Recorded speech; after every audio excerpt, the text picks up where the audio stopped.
We're now bringing our international affairs editor, Philip Turl. Philip, yesterday we had the mayor of Istanbul who was formally arrested on corruption charges. What do we know about these charges exactly? Well, the list is long, Delano, and all is good at throwing as many corruption charges and allegations at a candidate that you don't want opposite you running in the next presidential election. I'll take you through what has been levelled at him. He's been accused of establishing and leading a criminal organisation, of accepting bribes, of embezzlement, of unlawfully recording personal data, of rigging public tenders, this in connection with a financial investigation. Of course, another investigation into into terrorism charges. Basically, the idea is to get Ekrem Imamoglu out of the picture as quickly as possible, get him out of the way so that he's not going to be a problem when it comes to the next presidential election in 2028.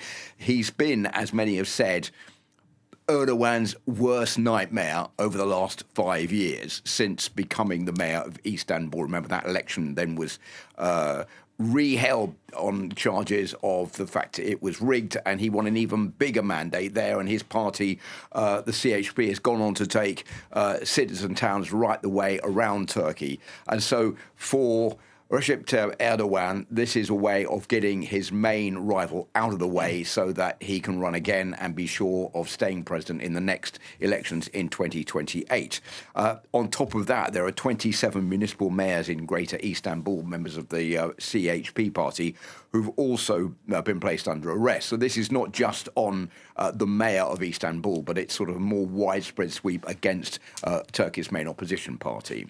Philip, we have Turkey's president who has been speaking, and Recep Tayyip Erdogan says the demonstrations over Istanbul's jailed mayor have turned into a movement of violence. This is not the first time Erdogan has had to put down protests, but he's risking more this time, isn't he? Let's put it this way. Back in 2013, there were protests in Istanbul over the closure of a park. They were the biggest protests against Erdogan, who was then prime minister back in 2013. But those protests were put down and things more or less went back to normal afterwards. This is not quite the same thing this time around. Remember that Erdogan has been in power for 22 years. Many of the young in Turkey don't know and have never known anybody else but Recep Tayyip Erdogan as the leader of the country. And since then, there's been a gradual shift to a totalitarian control of the country with all the powers in the hands of only one man, which has led many to wonder and to become a little bit alarmed about the fact that it's too much for just one person to be in control of a country which is supposed to be a democratic nation. So all of these factors are coming together, and this arrest of Ekrem Imamoglu in Istanbul may be just the one thing to push this over the limit and to cause more problems for the Turkish president than maybe he believed he was going to face. Basically, if the chance to release the mayor of Istanbul comes along, that is going to seriously undermine the authority of the president who wants him put behind bars, basically. If he keeps him in jail, he doesn't get released, and he's unable to run for the next presidential election. We don't know whether that's going to be the case. Even under arrest, he can still run. If he's found guilty, then he can't run. But we're still not at the trial yet.